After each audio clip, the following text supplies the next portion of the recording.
자, 상무님 이어서 얘기 부탁드립니다.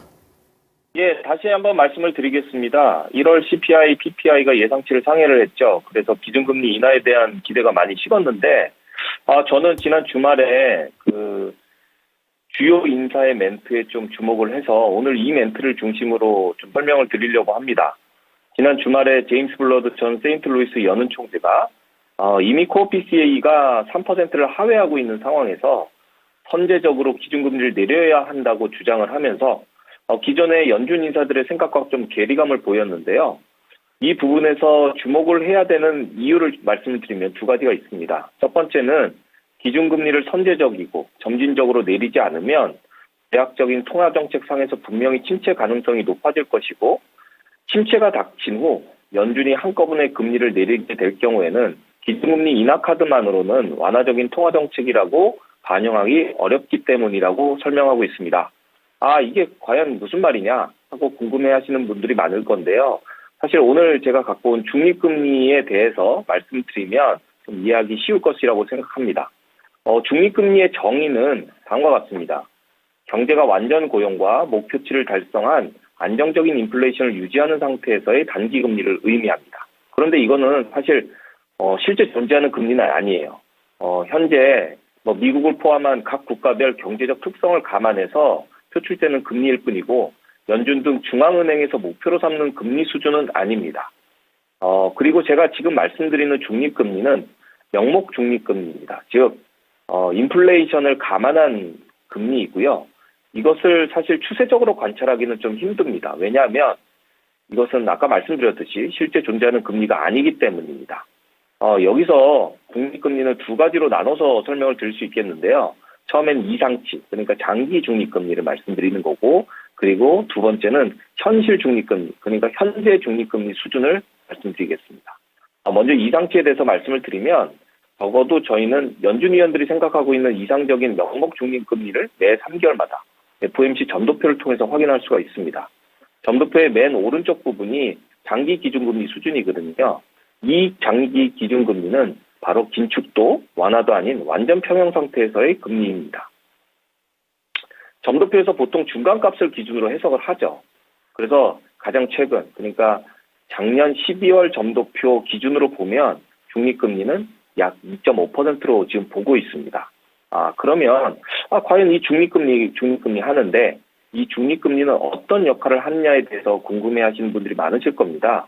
바로 이 중립금리는 바로 지금 연준이 시행하고 있는 기준금리를 바탕으로 통화정책이 얼마나 제약적이냐, 그리고 얼마나 완화적이냐를 평가하는 기준입니다. 이제 보시면 만약에 기준금리가 중립금리보다 높으면 높을수록 그 통화정책은 매우 긴축적이라고 설명을 드릴 수 있겠고요. 반대로 기준금리가 중립금리보다 훨씬 낮은 수준에 있다고 하면 통화정책은 매우 확장적이다, 이렇게 말씀을 드릴 수 있겠습니다. 그러면 앞서 말씀드렸던 블러드 총재의 코멘트를 다시 한번 불러오면요. 점도표상의 장기 기준금리를 기준으로 보면 현재 기준금리는 5.25에서 5.5%의 범위이죠. 이 범위는 매우 긴축적인 수준이고, 이를 통해서 인플레이션이 충분히 둔화되었다고 평가한 것입니다. 사실 지금까지 PC의 추이를 보면 상당히 많이 둔화되고 있는 모습을 화면의 그래프를 통해서 볼 수가 있겠고요. 그러니까 침체가 오기 전에 빠른 시일 내에 장기 중립금리 수준으로 아주 천천히 점진적으로 인하해야 한다고 주장하는 것입니다. 그런데 현재 시점의 중립금리와 기준금리를 비교해서 기준금리 조정 시에 얼마나 임팩트 있게 하느냐도 되게 중요하죠. 그러면 현재 시점의 중립금리는 어떻게 알 수 있느냐. 그러니까 지금부터는 현재 중립금리를 설명드리겠습니다. 사실 현재 중립금리는 공식적인 자료는 없습니다만 뉴욕 연방준비은행에서 매 3개월마다 인플레이션을 차감한 자연금리라는 것을 발표를 하게 됐는데요. 이것은 현재 뉴욕 연은 총재인 윌리엄스 총재를 포함해서 홀스톤, 로바우, 그리고 윌리엄스 총재 세 분이 만든 자연금리 모델 이론에 따라 만든 추이입니다. 흔히 이 세 분의 앞 스펠링을 따서 HLW 자연금리 모델이라고 하는데요. 사실 다음 주에 4분기 수치가 나오니까 그걸 또 봐야 되겠습니다만, 일단 작년 3분기 말 현재 자연금리 현재 수치를 보면 0.88입니다. 그리고 가장 최근에 코어 PC를 감안한 수치를 더하면 명목 중립금리는 현재 시점에서는 약 3.8%로 추정을 할 수가 있고요. 현재 중립금리 추정치로 봤을 때도 현재 기준금리 중간값이 약 5.375%인데 이 수준은 매우 제약적인 수준입니다.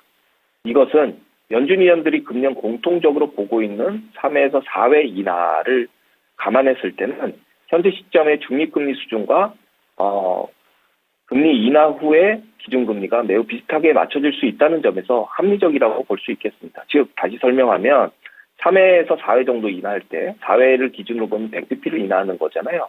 그러면 결국 기준금리의 중간값은 4.375가 되는 거고 중립금리가 그대로 머물러 있다면 3.8% 수준이니까 한 50bp 정도의 갭은 그렇게 크게 제약적이지도 또 그러면서도 완화적이라고 해석하지 않는 상당히 이상적인 기준금리라고 볼 수 있겠습니다. 그러면 다시 한번 블러드 총재의 코멘트를 가져오면 침체가 도래해서 기준금리를 충분히 낮춰도 충분히 완화적인 통화 정책이 되기 어렵다고 한 의미는 뭐냐면 침체가 도래하면 자연 이자율이 확 빠지거든요. 그러니까 안전자산 선호 현상으로 금리가 빠지기도 하고 인플레이션 현상이 디플레이션 현상으로 변합니다. 그러니까 결국은 현재 중립금리 수준이 확 낮아지게 되면서 아무리 기준금리를 대폭 낮추더라도 중립금리와 기준금리 차이가 별로 없으니까 이 통화정책이 완화적이냐 하는 퀘스천 마크가 붙게 됩니다. 예를 들어서 말씀을 드리면 중립금리가 1%까지 빠졌다고 가정을 해볼게요. 침체가 와서. 그러면 지금 기준금리가 5.375지만 이걸 제로금리까지 낮추더라도 그러니까 5%를 기준금리를 단기간에 낮춘다는 건 상당히 완화적인 통화정책이잖아요. 그럼에도 불구하고 실제 우리가 바라보는 완화적인 그 체감은 매우 낮다는 거죠. 왜냐하면 중립금리가 이미 1%까지 낮춰졌는데 기준금리가 0%라는 것은 그 둘 간의 차이가 결국 1%밖에 차이가 나지 않으니 이것이 꼭 완화적이냐 이렇게 해석할 수 있는 것입니다. 우리는 이미 이걸 경험을 했었죠. 2020년 3월 그리고 2월 말에 팬데믹 터졌을 때 연준이 긴급 FOMC를 열어서 기준금리를 1.5에서 1.75%의 기존 기준금리를 제로금리로 내렸습니다. 그런데 이미 중립금리는 빠르게 제로금리를 향해 달려가고 있었고요. 결국 금리 인하 자체로는 통화정책에 별 효과를 못 봤었습니다. 주가는 계속 내려가고 유동성의 일탈은 점점 더 심해졌죠.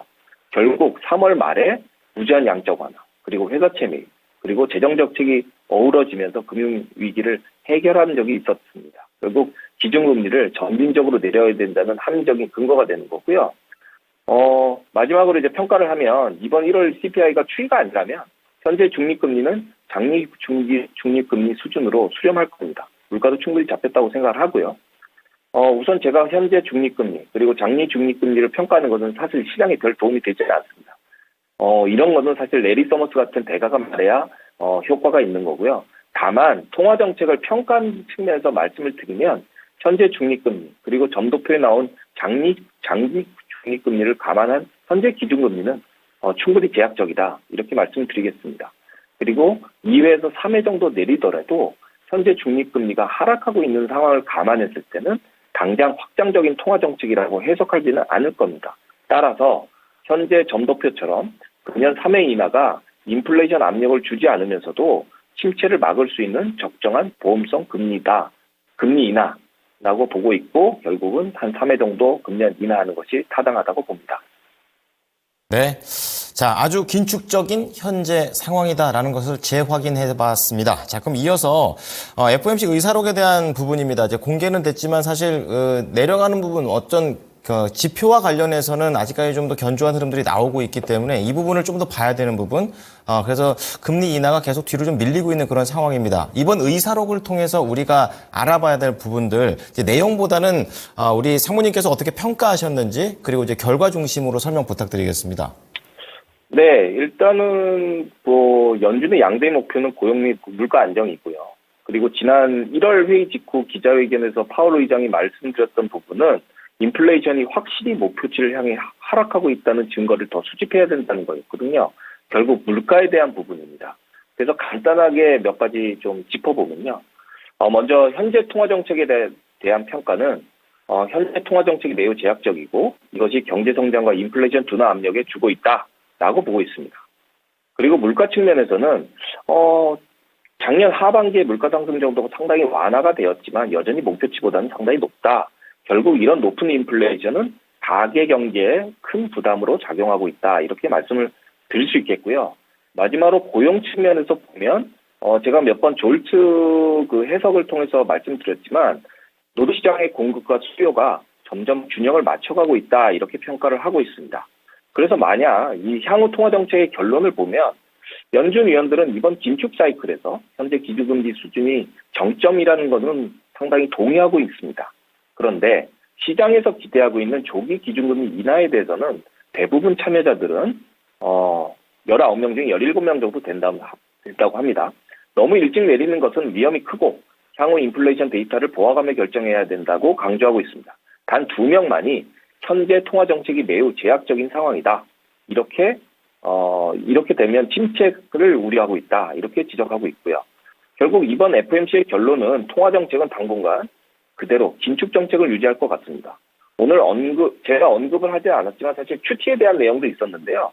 QT에 대한 속도 조절이 3월 달부터 본격적으로 이루어질 것으로 예상하고 있고요. 의사록에 따르면 불확실하지만 그 속도 조절 시기는 7월 정도로 보고 있습니다. 이 7월이라는 의미는 왜 중요하냐면 지난 2019년 사례에서 이제 비추어 봤을 때 QT의 변화, 그러니까 당시에는 QT를 종료를 했었는데요. QT 속도가 조절이 되면서 기준금리 인하가 가능하지 않겠냐 저는 해석을 하고 있고 결국 대부분의 IB들이 이번 의사록이 발표가 되면서 기존의 입장이었던 3월 또는 5월에서 6월로 지금 좀 늦춰진 상태인데 저는 더 나아가서 7월에 금리 인하를 하지 않을까 이렇게 예상하고 있습니다. 네. 자, 하반기 중에서도 7월 쪽으로 좀 더 좁혀주셨네요. 이러한 내용들 잘 보면서 시장에 대응해 보겠습니다. 오늘 말씀 감사합니다. 감사합니다. 네, 오늘 채권 플로우는요, 에이판다 파트너스의 신년기 상무였습니다.